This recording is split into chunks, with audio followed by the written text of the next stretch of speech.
Hello, in this episode of Airs for Architecture I speak with Dell Upton, Professor Emeritus of Architecture at UC Berkeley and Professor and Chair of Art History at UCLA, and a scholar whose work has been a real inspiration to me in the areas of vernacular and folk architecture. We speak about his 2019 book, American Architecture, A Thematic History, published by Oxford University Press.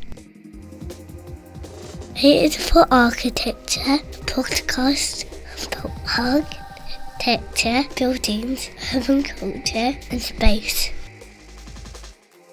Hello and welcome to another episode of Airs for Architecture. I'm privileged today to be talking to Professor Dell Upton. Dell, thank you very much for joining me. We're going to be discussing your book, American Architecture, A Thematic History, published by Oxford University Press in 2020, I think it was, 2019, 2020. But before we get into that, would you be able to introduce yourself? Yes, I'm an architectural historian, but I started out, I'm an architectural historian who's come to it by a kind of unusual route. That is, I'm not an architect.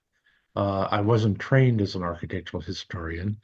I came to graduate school thinking that I would write a dissertation about Puritans, but I came to graduate school as a person interested in history and who found that that the places where things occurred were often more interesting to me than or equally interesting to me as what occurred to them.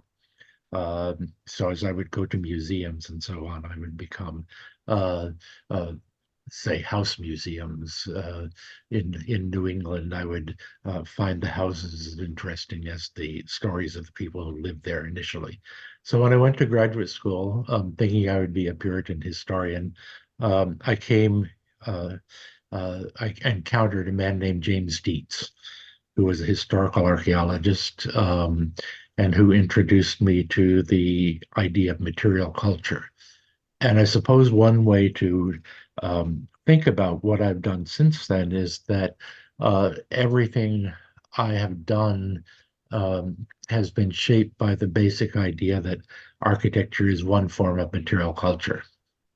That architecture is part of the world of things that people make and do, and the kinds of settings that they make for themselves, surroundings that they make for themselves. So from graduate school, not knowing what to do, I got a job in Historic Preservation Office, which is a kind in the U.S. These are offices that each state has that are mandated by federal law to take care of, administer historic resources, to basically to take inventory of what the historic resources are of the state, and became very enamored of field work. I wrote a dissertation on vernacular houses in southeastern Virginia, the state that I worked in. And after a while, I realized that in historic preservation, the only people who actually get to deal with the buildings are the people at the bottom of the hierarchy. The higher you climb in the hierarchy, the more distance you are from the material that interests you in the first place. So ultimately, I got an academic job at the University of California, Berkeley, and my fairly narrow interests in rural vernacular buildings were of necessity expanded because I was thrown into teaching a large survey class, co-teaching a large survey class on world architecture. And so I had essentially to teach myself architecture in the whole sphere of architecture. I got there and they said, well, we've expanded this course from 2 quarters to an entire year. So we're going to add Africa and Asia and Native America and pre-Columbian, and you're going to do them. They were very generous to me about how I approached it. But at any rate, so I became a more conventional architectural historian in the sense of what I taught, but always approaching it from the idea not of architectural practice or of art history, but from this notion of material culture and architecture as a kind of human activity that involved making an environment that was symbolic, that was functional, instrumental, that that people could inhabit, making an environment whatever the professional, cultural, or other identity of the maker. So and this often got me in trouble in teaching in an architecture school, because architects assume that what you do. I one time wrote that they see history as PR for the profession, uh, and that wasn't what I did. I mean, No. architects do something that's interesting, that is important in its way, but it's not by any means everything about the built environment. And I had this kind of overly ambitious desire to talk about the built environment in some sort of completist way. Um, Obviously, something one can't do. So the book started as a volume in the Oxford series, Oxford World of Art, I think it was called, in the late '90s, and I was asked to write a volume for that. And at the time, I thought, well, I taught American architecture, that sort of conventional story of American architecture. I also had a course called vernacular architecture, and I could just put these two things together and make this book. It was I realized that if I did that, it would be a 500-page book.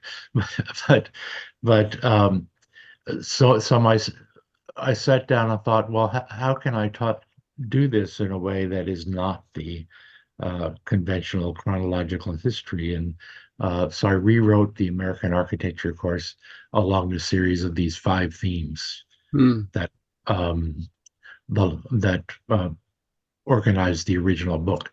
Then the book that you have in hand came about maybe 10 years ago, when an editor from the Oxford textbook section called and asked me if I wanted to somehow revise or enlarge this book. Mm. And he left it to me to do however I wanted to. And one of the things that I heard from people who had used the book, was that they wished that there were more examples like the Monticello example, that used many of the themes to explain a single building or site. So I began to write these little case studies, because it was meant that things like uh, uh, like plazas, like Sea Ranch, like my brain's going blank for a moment. But I wrote those, and I wrote these little sidebars, like how do you read a plan and so on, thinking that because it was going to be a textbook. So essentially, what I did was expand it in some ways, and enrich it in other ways, to get closer to this notion of this kind of inclusivity and holistic sense of architecture that I've always been working futilely, or aspirationally, the Platonic ideal of an architectural history book, uh, through my entire career. As I said before we recorded, I first came across your work when I was doing my own doctoral studies and looking at vernacular architecture, and obviously starting with Amos Rappaport Mhm. and Henry Glassy, and came across your work and its relationship. I found quite strong with those works, with those writers, not least because your approach is, as you say, not really about the architect, but much more about the use patterns of buildings and the way Mhm. that they act as a framework for the production of everyday life, commonplaces. And I think you actually have a book called Commonplaces. Yes. readings in American vernacular architecture as well. And I think that's it's a really fascinating and to me very important aspect of the discourse. I wanted to just talk very specifically, I suppose, about this idea of an American architecture and what that is. And obviously, America's a big place, and it's got a lot of layered histories. You write in the book, American architecture is heterogeneous or heterogeneous, as you might pronounce it, and interconnected in ways that discourage sorting into simple categories. And I wanted to know, given that, what is an American architecture? How do we define American architecture as distinct from perhaps the architectures that preceded it, and obviously the architectures of the largely European contexts that they left behind? That, as I'm sure you know, is a very long and vexed question, not only in American architecture, but in American culture. And it really starts from at the time of the American Revolution. How are we different from Europe?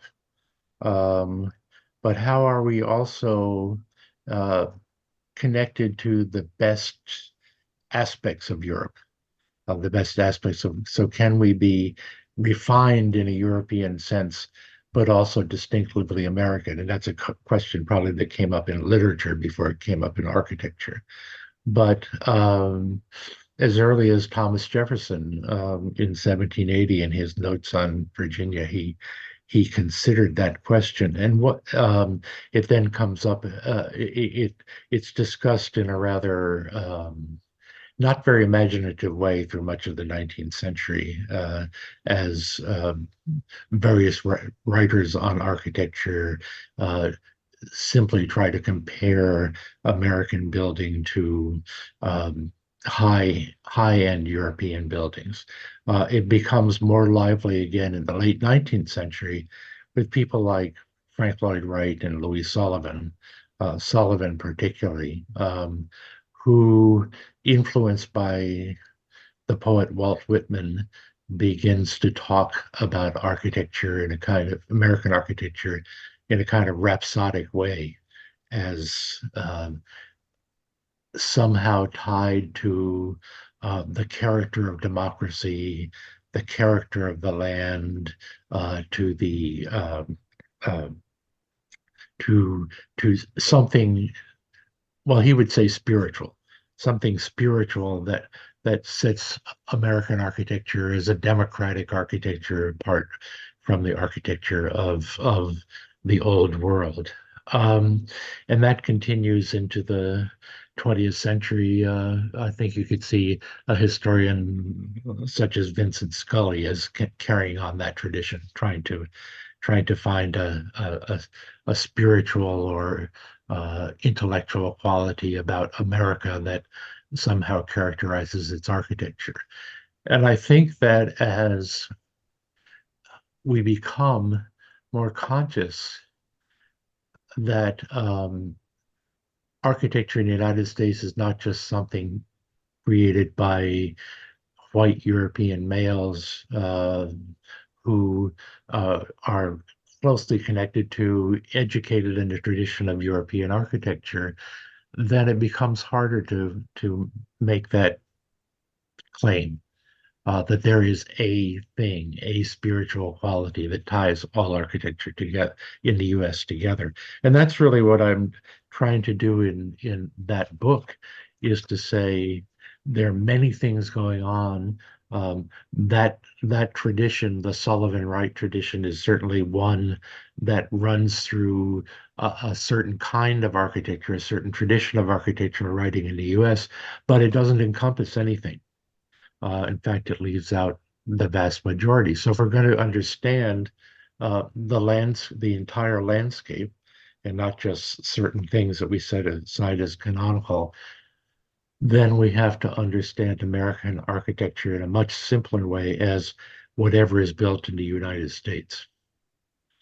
And that has to do with things like the landscape, the climate, environment, but it also has to do with things like the particular cultural traditions that people bring from all parts of the world, not just from Europe, and from all classes who come to the U.S., not just the higher higher classes of people, or the more educated classes of people. And it has to do with very mundane things like legal structure, like the economy. Um, so all of these things, when ideas, architectural ideas from all over the world come, um, they are in some way immersed in those qualities. They don't become one, they don't become a single thing, but certainly you can say they're American in both in the fact that they were built here, but also in a larger fact that they are also dealing with these particular variety, this particular mixture of legal and environmental and economic qualities. So that even if, say, a Ukrainian moves to the Great Plains in the late 19th, early 20th century and builds, intends to build the same kind of house he or she built in Ukraine, just the fact of being in this new environment means that those things will change. The Mm. the the materials the materials available will change. Ideas in the larger culture will affect the house. So it becomes in some way, um, what shall I wanted to say acculturated, but that's not a good word to use in the American context, because traditionally it's meant they become like us. Uh, Mhm. but it becomes environmentally, in the larger sense, environmentally adapted to where it is at that point. There's a strong thread in a lot of the stuff around vernacular architecture, which describes vernacular architecture in that way. This idea of of an architecture that's appropriate to the context and relational to the economics, social structures, and political forms, environmental conditions. Are you suggesting that sort of American architecture from top to bottom has a kind of, it's not unprofessional, but perhaps a professional quality, that it pertains to this kind of representative voice in a way, that the genius of American architecture, or perhaps a singular quality or a particular quality of American architecture, is that it has a capacity to absorb diverse voices, diverse perspectives and cultural heritages, and sort of represent them in relation to its own context. Well, I wouldn't put it that way for a couple of reasons. One is the idea of appropriate, which does run through uh, much of the tradition of writing about vernacular architecture. And appropriate suggests that there's a best solution. Mm-hmm. Um, but if you come from place X to place Y and you find um, something different about it, how you respond to that something different um, doesn't mean that uh, how you respond will depend upon the ideas you brought with you about what's appropriate. Mm-hmm. Uh, that is, you have to be able to imagine it.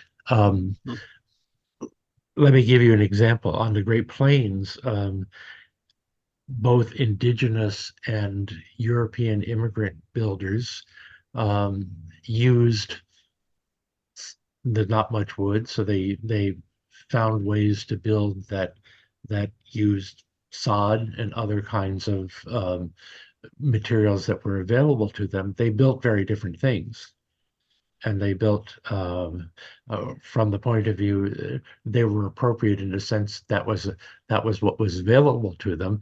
But as other things began to be available to them, commercially made materials, things brought on the railroad, then they both changed what they were doing, but in different ways.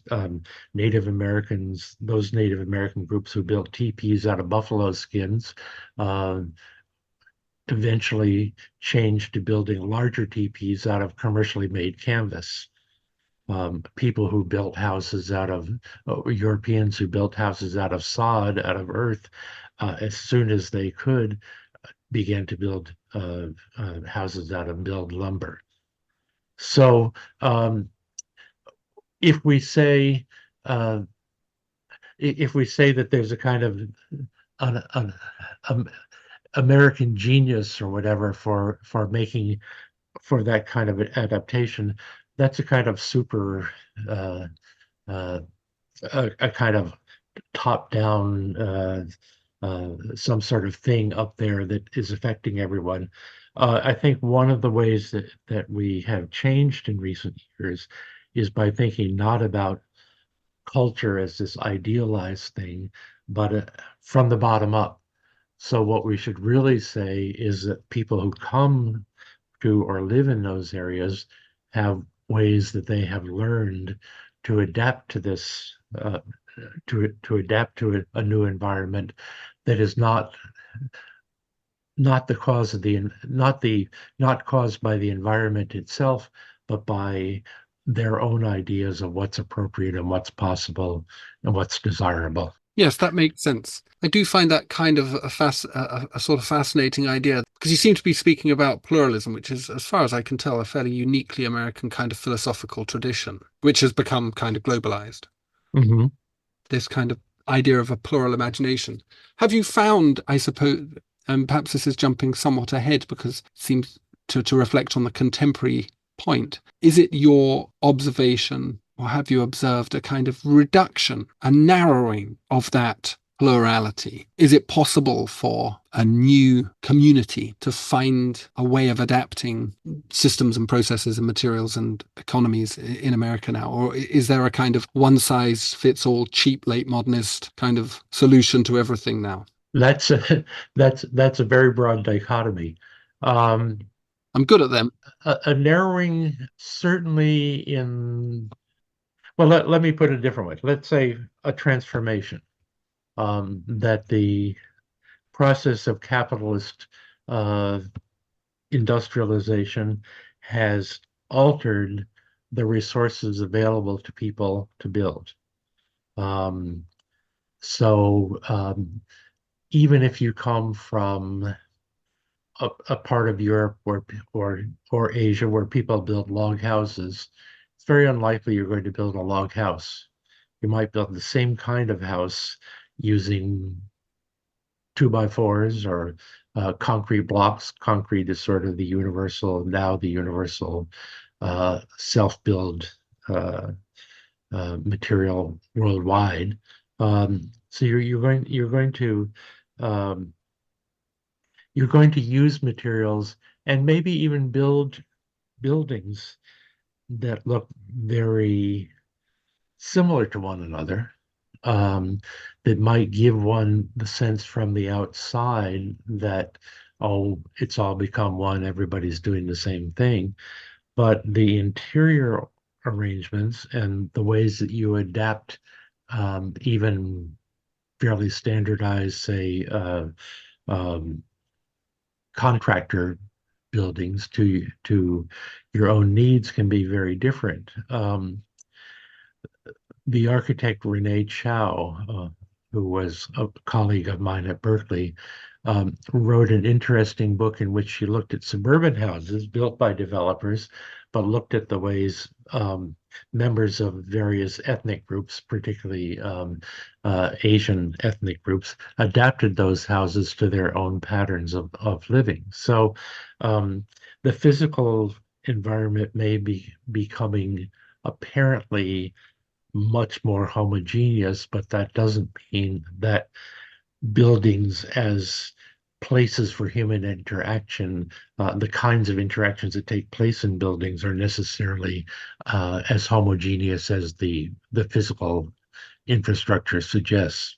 I've certainly seen that in informal settlements in both Africa and in India, in West Africa and in India, where the utilization in informal settlements of blue tarpaulin and corrugated plastic and metal and standard sections, particularly scaffold poles, but also, as you say, 4x2s and very, very bog standard sections. People still kind of manage to create spaces which enable the ordinary production of their social lives and their domestic lives.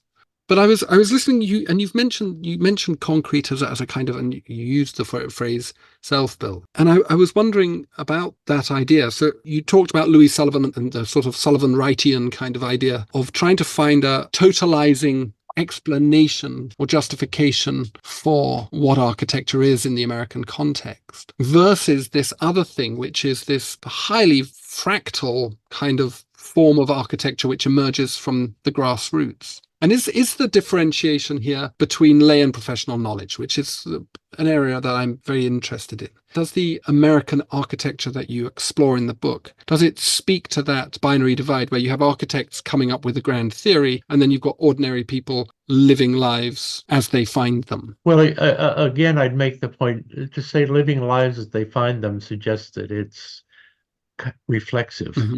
It is I think you could say that it's just as theoretical, but it's not as articulated. That is, you build what you think you ought to build, but you also build what you think you can build. And I think it's very important to stress the process of making.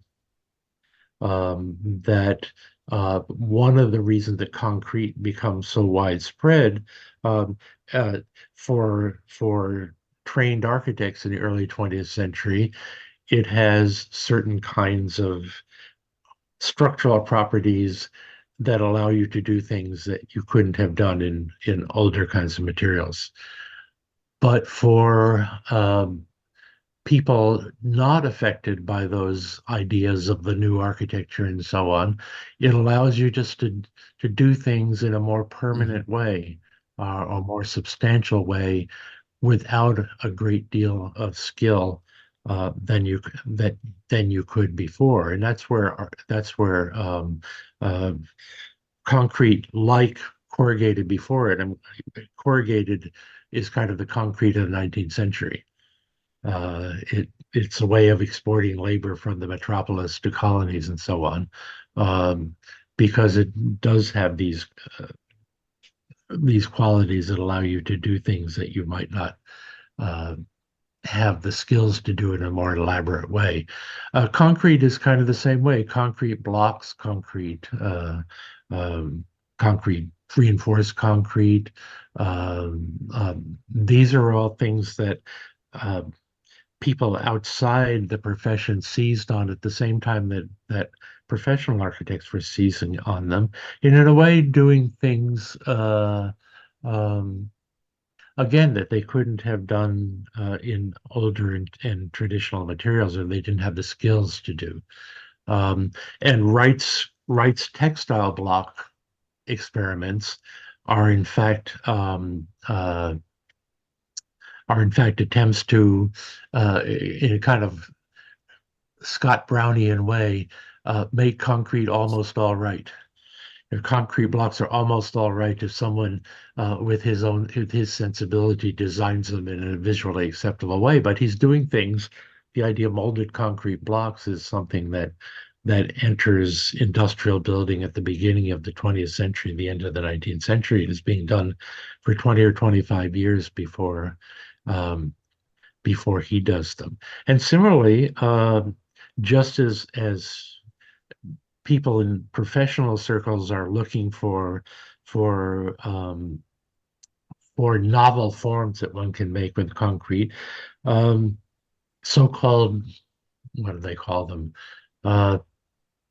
Artists outside the canon. This is the great period of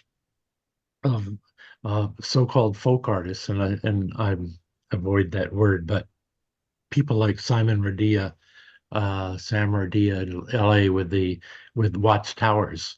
There's a great flourishing, and this is a worldwide thing, of people making concrete sculptures at that time, and making them with Rodia and other people like him, made them embedding bits of broken ceramics and other kinds of industrial materials. So they too are seeing concrete as something that allows them to make very grand and novel kinds of environments that they were unable to do before.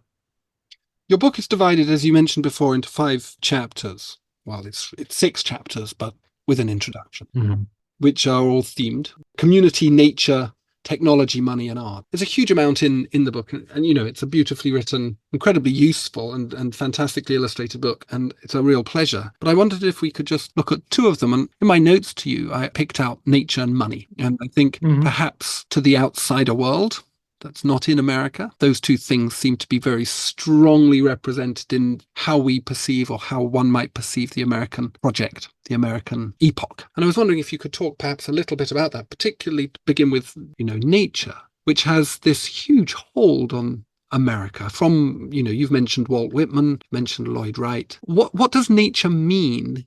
What is the meaning of nature, broadly speaking, in American architecture? How is it encountered? It's not a thing to be defeated. It's a thing to be engaged with in a new way, perhaps, a way that differentiates and is distinct from the way perhaps European cultures have engaged with it. Well, nature is one of those words I used to tell my students. Nature is one of those grand words we use that has no meaning. It has no inherent meaning. It has to be filled with meaning. So, if you think, oh, I like to be out in nature, I like to see birdies and butterflies and flowers, but nature is also cockroaches and rats and things of that sort. So, nature in one sense is the physical world. And what's interesting in American architecture is that there is this romantic strain that really begins in the late 18th century. I think you could even say someone like Jefferson, with his mountaintop survey of the world around him, is one of the first proponents of this idea of the picturesque, comforting, gentle idea of nature in American architecture. And that's what most people think about. But there was in early years and into the 19th century at least, there was a strain of thinking that one had to conquer nature, and that's what these big technological feats like the suspension bridges of the 19th century were about. Nature has placed this great obstacle before us, but we are too smart. We are smarter than they are, and we are going to overcome. So there's an idea of nature as nature as an opponent. William Bradford, who was the leader of the so-called Pilgrims who came to Massachusetts in 1620, wrote in his journal, what could they see before them but a vast and howling wilderness full of wild beasts and wild men, and how many of them they knew not. So there's always there's a book we had to read in school called Giants in the Earth, an early 20th century book by a Scandinavian American author who comes to they come to the Great Plains as colonists, and they're ultimately completely defeated by the natural environment. So there is that notion that you're in a kind of dangerous space. There's the notion that it's a vast resource. Many of the famous photographers of the 19th century West were there to, as Peter Bacon Hales, the photography historian, showed, were there to find what resources were available for exploitation. So there is, from the beginning, I suppose you would say, in American intellectual life, this notion that there is something about the North American continent that's different from the European continent. Is that good? Is that bad? How do we deal with it? But the definition of what's different fluctuates greatly over time. So we in architectural history, we tend to think of nature from the picturesque point of view, or more recently from the ecological point of view. But there are all these other strains of thinking about nature as danger, as exploitable resource, that architectural historians, at least, uh, have tended not to think um, very extensively about those particular aspects of American ideas about nature. Does it infuse, though, this idea about nature? Does it not infuse quite a lot of the output of American architecture, particularly in the later 20th century, but even, as you point out, in people like Wright with his prairie houses, there's this idea that, as you say, nature is a fundamentally romantic thing. And I was wondering whether there was evidence to suggest that this was a learning, so to speak, from indigenous Americans' relationship to it, which had to live closer to nature, had to be more responsive to nature. And I wonder whether that has retained or is seen as something that has a lineage or a thread that runs through American architecture. I think that's a projection onto Native Americans that colonists have created and that many Native Americans have kind of adapted for themselves. We are close to the earth.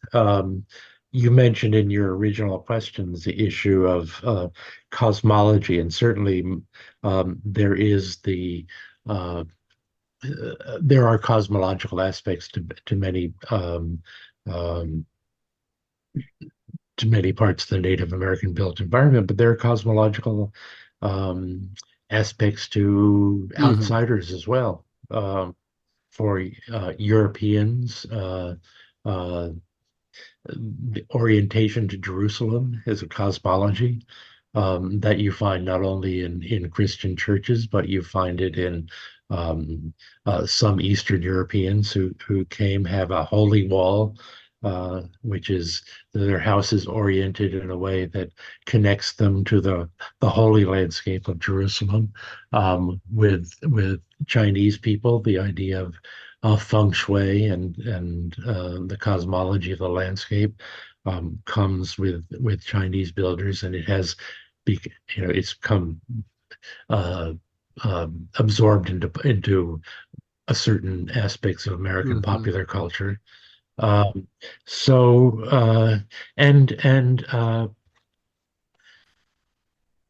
native builders like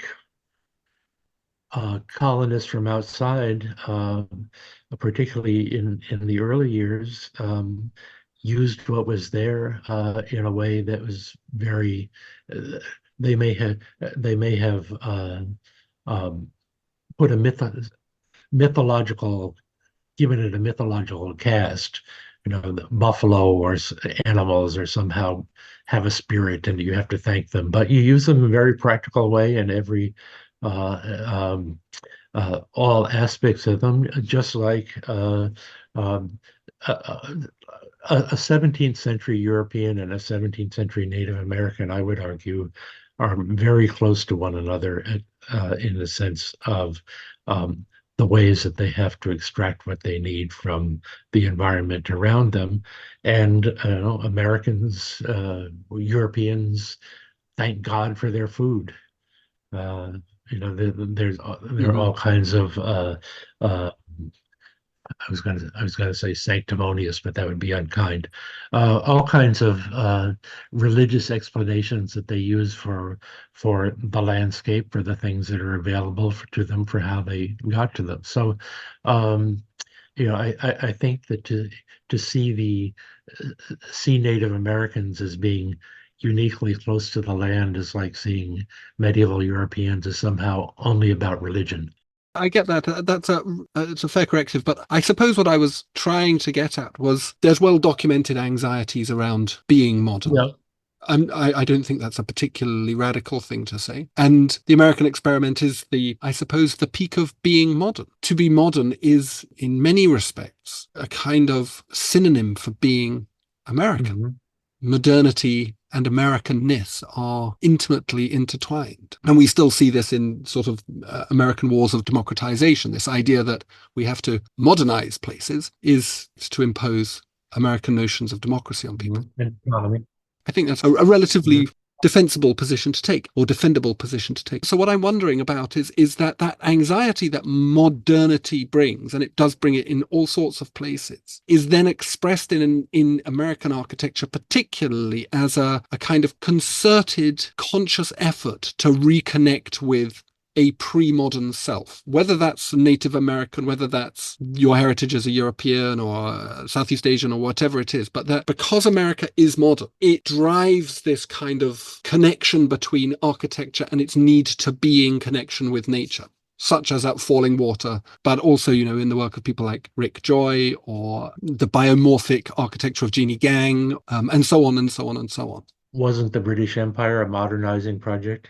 So, well, insofar as it was extractive and extremely alienating, yeah, sure. But also in terms of education, in terms of the bureaucratic infrastructure established in places like India. And I say that not to, not as a jab, but to say that I guess I would put things in Marx's terms that all that solid melts into air and et cetera, and that there's always this anxiety that for everything that changes, E.P. Thompson said this as well, that every advance also includes a loss. And I think that you can find that, I think that's what your American romantic culture is about, reconciling gain and loss. Even say right-wing religion and right-wing politics are in a sense of form of modernity, in the sense that they are confronting loss. They're trying to stop it or reverse it. But I would argue that it's not something that would have existed in that form in a non-modern society. In fact, in America, fundamentalism per se is a creation of the early 20th century. So is nature a way to compensate for that? Certainly. As it's framed in American architecture, as it's framed by people like Andrew Jackson Downing, it's a compensation for modernity. That somebody like Downing would say that the reason to build suburban houses is as a kind of to offset the deleterious effects of urban, commercial, capitalist, industrialist society. You don't offset it by rejecting it, you offset it by going back and forth.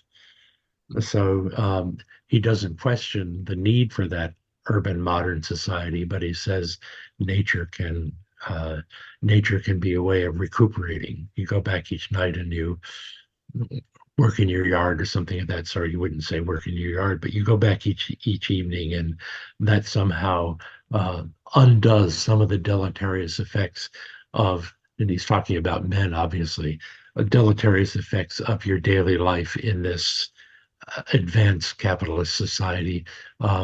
Necessary as the society is, it still has these bad effects that maybe we can deal with by creating these nature in the picturesque sense, these natural environments that we retreat to. And then something like Central Park is bringing that same idea into the city itself. The other chapter that I thought about was money, and I liked that you had a chapter just simply called Money. Why did you pick on this particular theme? What was significant? Well, again, particularly at the time I began writing this, it seemed to me that architecture requires money just like it requires labor. Money is a form of labor. And that architectural historians in the US, at least, with few exceptions, have not really talked about the environment in terms the ways that it's shaped by money. So the history of talking about skyscrapers is all about talking about their appearance, which is the way some architects in the early 20th century, late 19th century, like Sullivan, framed it as something. How do we take these commercial buildings and make them look respectable? But there are many other considerations. People like uh, Carol Willis, particularly, and Daniel Bluestone. Uh, these are also machines for making money, and they are shaped not just by more important than their outward appearance is the way they're organized on the inside to absorb the maximum amount of money, to generate the maximum amount of money in rents and so on, to allow kinds of work to be done that generate money by insurance companies and so on. So, and where the money comes from and who makes the decisions is another issue that when we look at architecture from a purely design or a purely art art history point of view, we tend to ignore those things. But many of these decisions are not being made by Louis Sullivan; they're being made by the man who hires him. Uh, uh, there's certain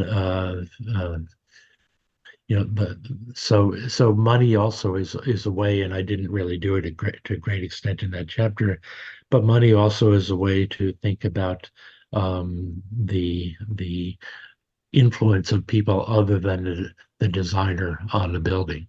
I wanted to finish with talking about how you have told this story itself. And I'm kind of interested in the role and the job of the architectural historian. Mm-hmm. You get given a book to write. You've got 350 pages to write it in. You have to thread it together. You have to make a story, which you've done through these themes, which, even though you talked at the beginning about sort of avoiding a kind of totalizing vision of what American architecture is, you still have kind of got that job. It's a sort of myth generation.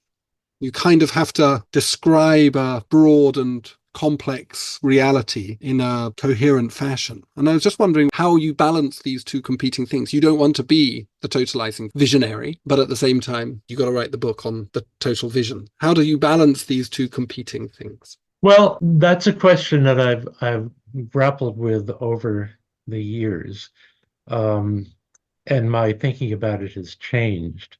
Uh, I don't want to write um, the American spirit kind of story that uses a kind of a fairly narrow and fairly fixed canon of buildings to talk about, as we were talking earlier with Sullivan and Scully and those people, some sort of Americanness. So the question is, and obviously, as I found when I tried to combine the vernacular and American courses, there's massive amount of stuff. You can't talk about everything. So there was one important practical consideration, and that is that there are a certain amount of the canon has to be in there in some form uh, for people to use it, partly because that's how teachers were trained, and partly because many architecture historians don't want to bother to learn anything new. Uh, um, but it's at the same time, there are these other stories I wanted to tell. And I think what I was doing in there, unbeknownst to me, that I've come more to advocate more explicitly in the context of thinking of. At one point, I was going to write a world history of architecture textbook. Jarzenbeck did it, and Kathleen James did it, James Chakraborty, um, and I had a contract for it, and the problem that one has with world history that one also has in a smaller scale with the history of architecture of a particular nation is that being inclusive can't mean that you just add more and more and more and more and more stuff. It's out of hand.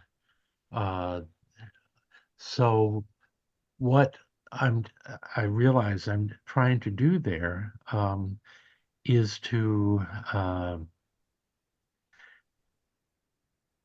show kinds of stories that one could tell. Um, that is to raise questions. What kinds of things should we ask about? What kinds of issues should we think about? Here are some examples of ways we can ask these questions about buildings, some of which you may be familiar with, and others of which you may not be familiar with. That you can then think about other buildings on your own, asking these kinds of questions. So it becomes a set of case studies, not only in the sense of these 5 themes, but in a sense that within each of the chapters, I'm not trying to create a smooth story from this is the way it was in the 17th century or 15th century and tell a kind of teleological story to here we are now. Getting up to here we are now. So it's meant to be fragmented in a sense. So it's meant to be a collection of little stories that we might tell about many kinds of buildings, ranging from famous canonical works to buildings that we might encounter on the street. When I taught American architecture, I used to say, you can see all this stuff on your way to school. Pay attention to what you walk by. The buildings I talk about are not the only ones, and they're not the only ones you can say these things about. So, if you think about these questions, everything you see can be of interest and can help you to understand the built environment. Fantastic. That's a great point to finish on. Thank you very much, Dell. I very much appreciated and enjoyed hearing you talk. Thank you. I enjoyed our conversation. As Woody Guthrie sang, "This land is your land, and this land is my land. From California to the New York Island, from the redwood forest to the Gulf Stream waters, this land was made for you and me." And later on, there was a big, high wall there that tried to stop me. A sign was painted, said private property, but on the backside, it didn't say nothing. This land was made for you and me. Well, it's a great sentiment. I love it. Thank you, Woody Guthrie. But more importantly, thank you, Dell Upton, for taking the time, tolerating my questions. And thank you to OUP for the wonderful book. It's beauty. Go find it, go get it. And thanks for listening.